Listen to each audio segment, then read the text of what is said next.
দেখো straight line দিলাম, একটা সোজা দাগ দিলাম, দিয়ে দুপাশে ছড়িয়ে দিলাম দাগটাকে।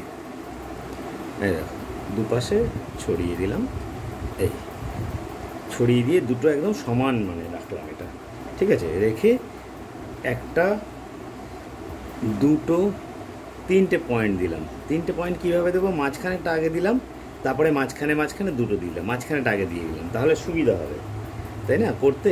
এবার আমি এই নামিয়ে দিলাম, এই নামিয়ে দিলাম, এই নামিয়ে দিলাম নিচের দিকে, এই নামিয়ে দিলাম নিচের দিকে, নামিয়ে দিলাম। এবার এখানটা থেকে এই পয়েন্টের সোজাসুজি আরেকটা করে পয়েন্ট তুললাম। সোজা মানে একটু সাইডে নিয়ে নিলাম, কেন ওপরে তো ছোটো, তাই কাছাকাছি নিয়ে নিলাম। নিয়ে আবার এটাকে রাউন্ডটা করে দিলাম। দেখো এইভাবে, এইভাবে কত একটা ছোট্ট ড্রয়িং, অথচ দেখো কত কিছু তার সিস্টেম। আবার এই মিডিলে একটা পয়েন্ট দিলাম, দেখো পুরো মাঝখানে, দিয়ে দুপাশে দুটো পয়েন্ট দিলাম, দেখো দিয়ে এটাকে আবার এইরকমই করলাম। এই নিচের দিকে, ওটা ছিল ওপর দিকে রাউন্ডটা, এটা কিন্তু নিচের দিকে রাউন্ডটা, দেখো এই করে দিলাম। দিয়ে এবার আমি এটাকে এটার সঙ্গে মিশিয়ে দিলাম, না এই দেখো মিশিয়ে দিলাম। দেওয়ার পরে আমি ঠিক এই মিডিল বরাবর একটা হালকা ঝাপসা করে দাগ দিলাম।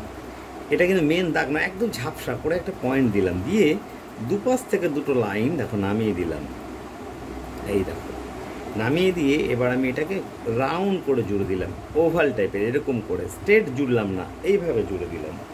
দিয়ে এই লাইনটাকে এ পাশে নিয়ে চলে গেলাম, এই লাইনটাকে এ পাশে নিয়ে চলে গেলাম। যাওয়ার পরে এবার আমি এটাকে আবার এই রাউন্ডভাবে জুড়ে দিলাম। রাউন্ডভাবে মানে এটাকে সোজা জুড়লাম না, রাউন্ডভাবে নিচের দিকে।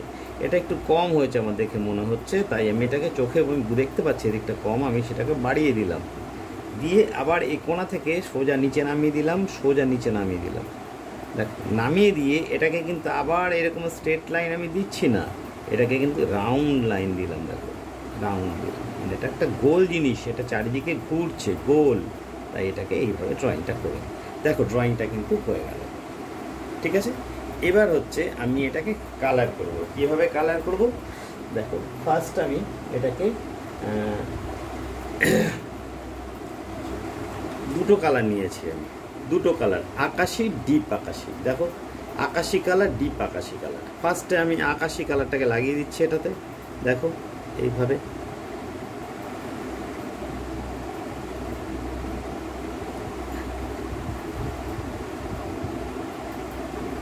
আস্তে আস্তে করে করবে, নাহলে রঙটা কিন্তু বাইরে বেরিয়ে যাবে, ঠিক আছে।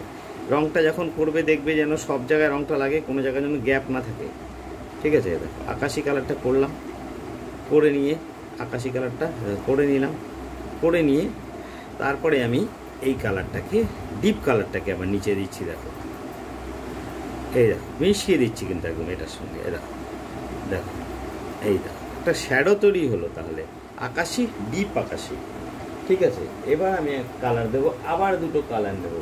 এটা কিন্তু আমি একটা 24 প্যাস্টেল কালার দিয়ে রঙটা করছি, একটা অরেঞ্জ একটা লাল, একটু ডিপ লাল, দেখো অরেঞ্জ ডিপ লাল। অরেঞ্জটা আমি ফার্স্টে দিচ্ছি, এই দেখো এইভাবে।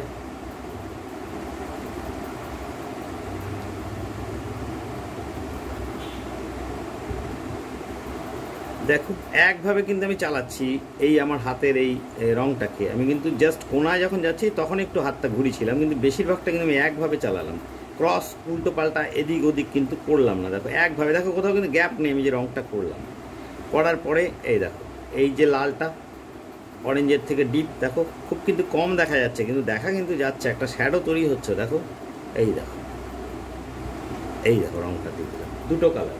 তুমি এটাকে চাইলে আরও ডার্কও করতে পারো, ডিপও কিন্তু করতে পারো। কীরমভাবে ডিপ? এখানে কিন্তু আমি ডিপ রেড দিচ্ছি, এই দেখো এবার কিন্তু রঙটা খুব দেখা যাচ্ছে, দেখো এই দেখো, এই দেখো দিয়ে কিন্তু আমি হালকা করে মিশিয়ে দিলাম, মানে এই ডিপভাবে আমি শুরু করলাম, শুরু করে আমি এটাকে কিন্তু হালকা করে পেপারের সঙ্গে এরকম মিশিয়ে দিলাম, কাগজের সঙ্গে হালকা করে মিশে গেল, দেখো এটা হালকা করে মিশে গেল। ডিপ থেকে দেখো লাইট হয়ে যাচ্ছে, ক্রমশ লাইট হয়ে যাচ্ছে, একদম ডিপ থেকে লাইট, দেখো দেখতে পাচ্ছ এইভাবে। এবার এইটা যেন দেখা যাচ্ছে মেশিনই ভালো মতো, তাই এই রেডটাকে আবার আমি এটার উপরে দিয়ে দিলাম, এই দেখো এই মিডিয়াম রেডটাকে, অরেঞ্জটাকে নয় কিন্তু, দেখো আবার এই অরেঞ্জটাকে ওপরে এইভাবে মিশিয়ে দিলাম। এখানে কিন্তু তিনটে কালারের আমি শ্যাডো দিলাম, দেখো কীরকম মজার ব্যাপার, আর কীরকম লাগছে দেখতে। দেখো এইবার আমি কিন্তু চলে যাচ্ছি আবার অন্য টোনে। অন্য টোনে বলতে আমি কিন্তু এবার গ্রিনের টোনে চলে যাচ্ছি। গ্রিনের টোনে পরপর আমি আলাদা আলাদা দেখো এমনভাবে কালারগুলো দিচ্ছি, দেখো প্রতিটা কালার কিন্তু আলাদা। দেখো এটা দেখতে কত ভালো লাগবে, যেহেতু সব কালার আলাদা তাই কিন্তু দেখতে খুব ভালো লাগবে। আমি কিন্তু কাছাকাছি কোনো রং দিচ্ছি না, সেম দেখো এইভাবে মিশিয়ে দিলাম। এই দেখো এইভাবে মিশিয়ে দিলাম, মিশিয়ে দিয়ে কোনো কিন্তু গ্যাপ রাখলাম না, মেশাইনি, মানে রংটাকে লাগিয়ে দিলাম কাগজে। এইবার কিন্তু আমি নিচে ডিপ গ্রিনকে ব্যবহার করব, ঠিক আছে? ডিপ গ্রিনকে আমি নিচে ব্যবহার করব। এটা খুব ডিপ মনে হচ্ছে, আমি একটু এর থেকে কম ডিপ কালার, ও এটা ঠিক আছে, এর একটা মিডিয়াম গ্রিন হয়, সেটা আমি দেখতে পাচ্ছি না আমার প্লেটে। যাই হোক, এর থেকে মিডিয়ামও দিতে পারো, ঠিক আছে? রংটা অতটা ভালো নেই, রংটা খারাপ হয়ে গেছে, একটু পুরনো হয়ে গেছে, তাই রংটা একটু নরম হয়ে গেছে, এটার উপর লাগছে না, মানে রংটার উপরে ওভারল্যাপ হচ্ছে না। যাই হোক, আমি তাও এটাকে চেষ্টা করলাম, নতুন রং হলে খুব সুন্দর হবে এটা, ঠিক আছে? দেখো শ্যাডোটা মিশিয়ে দিই, দেখো। এইবার লাস্টে আমি চলে যাচ্ছি আর একটা শেডে, ধরো সেটা আমি দিচ্ছি পিঙ্ক, ডিপ পিঙ্ক, সেটা দিতে পারি আমি। এই দেখো পিঙ্ক, ডিপ পিঙ্ক দিতে পারি, দেখো ইয়েলো, ডিপ ইয়েলো দিতে পারি, ঠিক আছে? ইয়েলো কালারও তো আলাদা, মেন কালার কি কি, লাল, নীল, হলুদ, তাই তো তিনটে দিতে হবে, তার সঙ্গে পার্পেলটা আলাদা, পিঙ্কটা আলাদা, তাই না? এইভাবে রঙগুলো হয়, আলাদা আলাদা কালার, সেগুলো সব পার্সোনাল কালার। মৌলিক কালার কাকে বলে? তিনটে রঙকে মেন কালার বা মৌলিক কালার বলে, লাল, নীল, হলুদ, সেটাই কিন্তু মেন রঙ, সেটা থেকে নানান রকম শেডগুলো হয়। এই দেখো এটা দিয়ে আমি এর পরে এই লালটাকে দিচ্ছি এর সঙ্গে, দেখো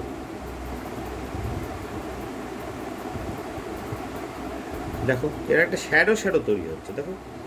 এইবার আমি কি করছি, ডিপ ইয়েলো কালার নিয়েছি, ডিপ ইয়েলো কালার নিয়ে এই জায়গাটাকে দিচ্ছি, এই উপরে যে জায়গাটা বাকি ছিল সেই জায়গাটাকে দিচ্ছি, এই দেখো।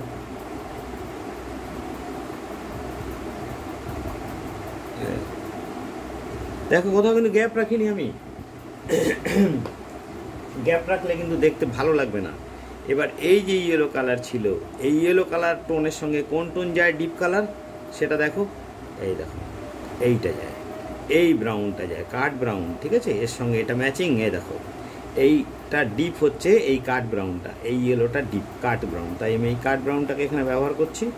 হ্যাঁ, এই দেখো কাঠ ব্রাউন বলতে নাম হচ্ছে এটা ব্রান্ট আম্বার, এই রঙটার নাম ব্রান্ট আম্বার ইংলিশে, ঠিক আছে? ডিপ ব্রাউন বলতে পারো, আর ইংলিশে হচ্ছে গোদা বাংলা ভাষায় বললাম কাঠ ব্রাউন, আর এমনি তুমি ডিপ ব্রাউন, ব্রান্ট আম্বার এটার নাম, ঠিক আছে?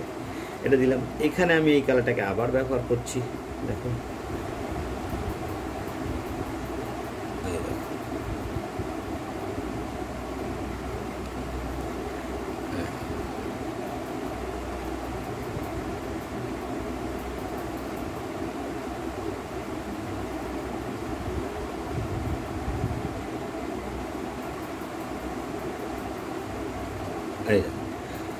এখানে ব্রাউনটা ব্যবহার করেছি, এখানে ব্রাউনটা ব্যবহার করলাম না, ঠিক আছে? আচ্ছা, এইবার আমি এইখানে এটা নিচে স্ট্যান্ডে চলে আসছি, দেখো ফার্স্টে আমি ডিপ ব্রাউনটা দিয়ে এখানে ডার্ক কালারটা দিয়ে নিলাম, দিয়ে একটা সাইডে আমি কিন্তু ডার্ক কালারটা ব্যবহার করছি, আলো ছায়ার ব্যাপারটা আনতে হবে। এবার একটা সাইডে ব্যবহার করলাম, করার পরে আমি এ পাশটা আবার দেখো ইয়েলোটা ব্যবহার করছি, এই দেখো একটা শ্যাডো তৈরি হয়ে গেল, দেখো স্ট্যান্ডটার মধ্যে, দেখতে পাচ্ছ? এইবার আমি আবার এখানে এই কালারটাকেই ব্যবহার করছি,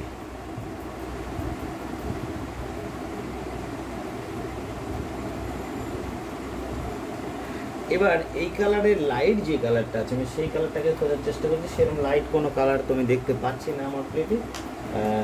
এর ডার্ক আছে, এর লাইট, এটা কি এর লাইট? কিছুটা লাইট, ঠিক আছে?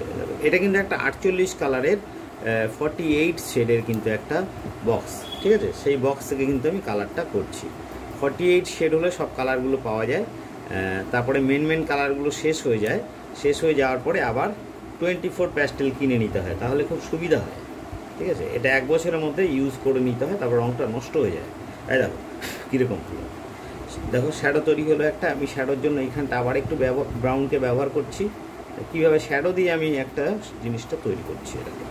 এটা হলো হওয়ার পরে আমি কিন্তু এই নিচে কিন্তু আবার এই ডিপ ব্রাউনটাকেই কিন্তু ব্যবহার করছি, দেখো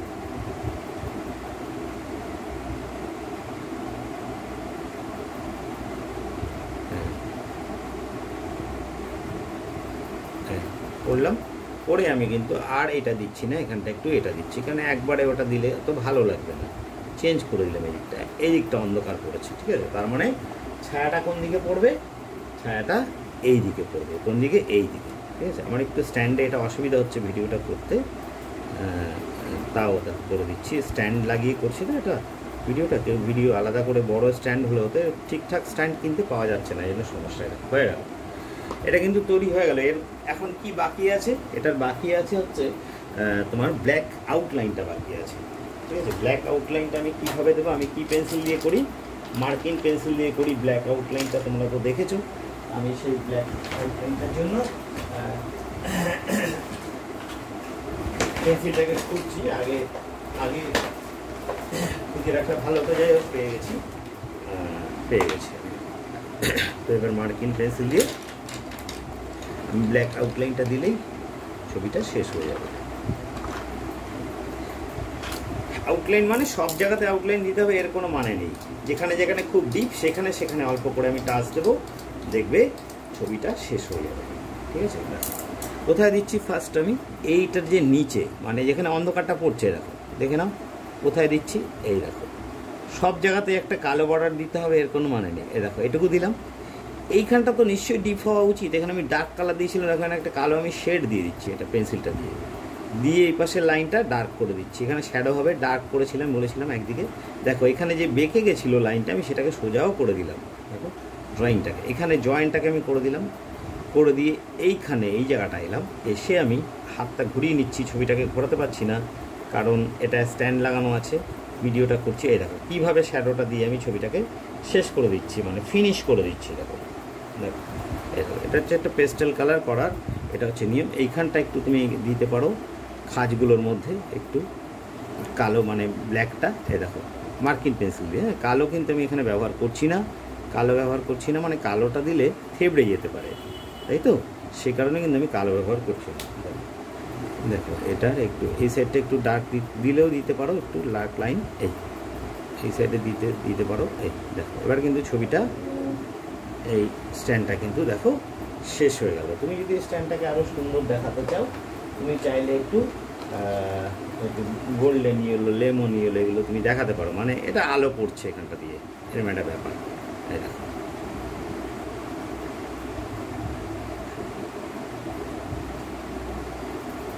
স্ট্যান্ডটা থেকে আলো বেরোচ্ছে, করতেই পারো, এটা কোনো অসুবিধা নেই, দেখতে খুব ভালো লাগবে। একভাবে কিন্তু চালাবে, সবসময় ক্রস করবে না। আর রঙের মধ্যে যদি অন্য রঙ মিশে যায় সেটাকে কাপড় দিয়ে মুছে নেবে, ঠিক আছে, সেটাকে একটা কাপড় নেবে, কাপড় দিয়ে সেটাকে সুন্দর করে পরিষ্কার করে নেবে। ধরো এই দেখো রঙটা লেগে গেছে, এই রঙটা দেখো কালো কালো রঙ ইয়েলোর মধ্যে দেখো লেগে আছে, এই দেখো লেগে আছে, আমি সেটাকে অন্য রঙ থেকে লেগে গেছে, এটাকে কাপড় দিয়ে মুছে নেবে, দেখো পরিষ্কার হয়ে গেল, ঠিক আছে। পরিষ্কার হয়ে গেলে তাহলে রঙটা তোমার ছবিটা নষ্ট হবে না, মাথা থাকবে জিনিসটা, সুন্দর করে এইভাবে জিনিসটা করবে। দেখো এবার কেমন লাগছে, দেখো স্ট্যান্ডটা ভালো লাগলে করবে, খুব সুন্দর করে ড্রয়িং করে এটা কালার করবে, ঠিক আছে।